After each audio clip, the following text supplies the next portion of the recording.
Ternyata, manfaat berhenti merokok bisa membuat hidup kita jauh lebih sehat dan punya motor baru seperti bapak ini. Hal ini diungkapkan oleh salah satu pengguna Facebook, Dita Sariwotek, yang diunggah pada tanggal 16 Juni 2017. Dita menceritakan kisah suaminya yang menabung jatah uang rokoknya karena berniat untuk hidup sehat. Kisah Dita ini sudah disebar ulang lebih dari 108.000 kali. Dulunya, suami Dita adalah seorang perokok berat. Sehari bisa menghabiskan 3-4 bungkus rokok. Kemudian sang suami sadar bahwa ia ingin hidup sehat, lalu memutuskan untuk berhenti merokok. Komitmen suami Dita pun dibuktikan dengan menabung uang jatah rokok hariannya sebesar Rp20.000 yang ia masukkan ke dalam bekas akuarium anaknya sejak November 2015 hingga Juni 2017. Akhirnya, ia berhasil untuk hidup sehat dan benar-benar berhenti merokok. Setelah menabung selama 1,5 tahun, akhirnya suami Dita berhasil membeli sebuah motor baru secara tunai yang bisa mereka pakai untuk berlebaran. Sebagai negara dengan jumlah perokok pria dewasa aktif sebesar 57,1%, menurut data di tahun 2013 dari Tobacco Atlas, komitmen yang dilakukan oleh suami Dita untuk berhenti merokok patut diacungi jempol.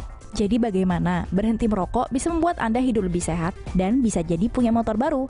Coba tiru tips suami Dita di atas. Rokok biasa atau elektrik, apapun jenisnya, bisa membunuhmu.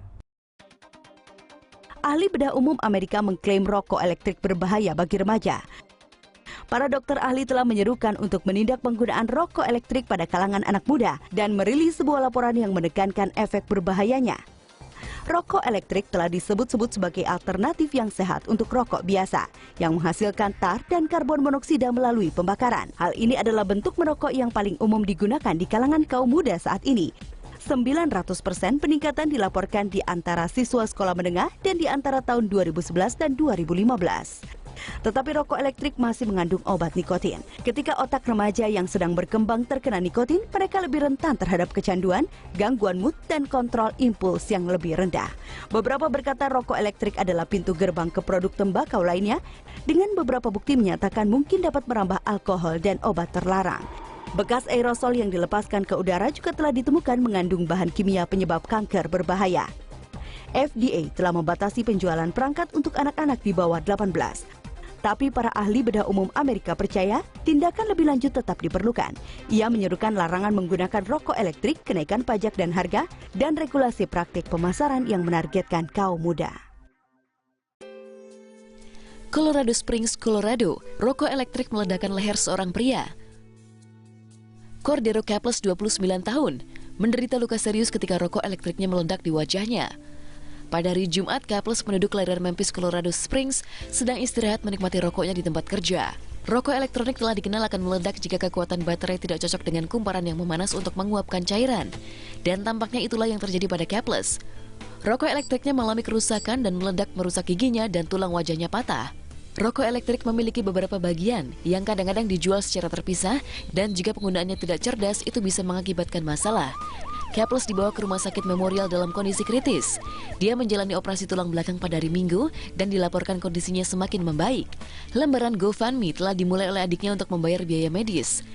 Dia menggunakan alat penguap Kangertech buatan Cina, tetapi menurut seorang karyawan toko rokok di Memphis, baterai yang dia gunakan terlalu panas dan mungkin itu penyebab kecelakaan. Bintang kebun binatang terbaru Korea Utara adalah simpanse yang merokok. Simpanse perempuan berusia 19 tahun di Korea Utara telah memperoleh reputasi untuk kebiasaan yang sangat buruk, tapi hal itu menguntungkan bagi penjaganya.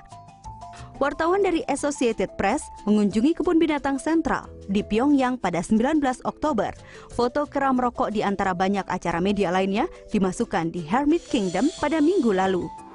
Simpanse bernama Azalea merokok kira-kira sebungkus rokok setiap hari.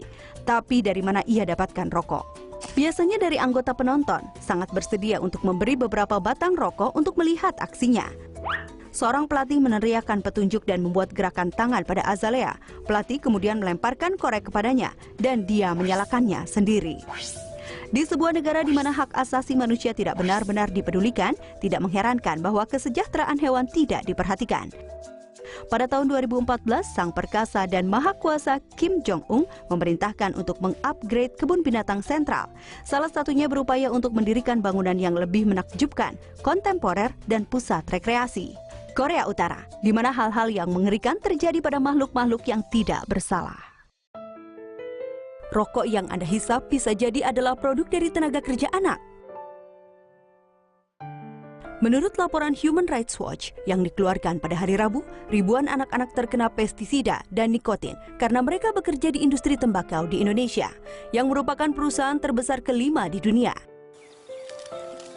Di beberapa wilayah Indonesia, anak-anak bekerja bersama orang tua mereka. Di peternakan tembakau hanya untuk dibayar 10 hingga 15 ribu per hari. Itu pun jika mereka sedang beruntung. Keterlibatan mereka sebagian besar tidak diperhatikan karena rantai panjang pasokan yang diawali dengan pedagang atau pemimpin desa mengumpulkan semua tembakau dari petani. Penjual atau pemimpin desa kemudian menjual tembakau ke gudang yang mempaketkan tembakau sebelum dijual kepada perusahaan-perusahaan tembakau multinasional atau nasional di tempat lain di Indonesia. Perusahaan-perusahaan tembakau yang jarang bertanya pada pemasok tentang sumber mereka, kemudian mendistribusikan tembakau kepada konsumen di seluruh dunia. Indonesia memiliki kebijakan untuk menolak tenaga kerja anak, tetapi laporan mengklaim hukum yang mengatur masalah ini tidak dilaksanakan dan tidak ada cukup inspektur untuk sebuah negara terpadat di dunia. Perusahaan-perusahaan tembakau bisa saja langsung mengkontrak petani agar dapat lebih mengawasi, tetapi pekerja anak akan terus ada karena lemahnya pelaksanaan hukum. Human Rights Watch memperlihatkan laporan mereka pada perusahaan-perusahaan tembakau multinasional dan Indonesia. Beberapa perusahaan multinasional mengatakan mereka saat ini mencoba untuk mengurangi tenaga kerja anak, sementara belum ada tanggapan dari perusahaan Indonesia.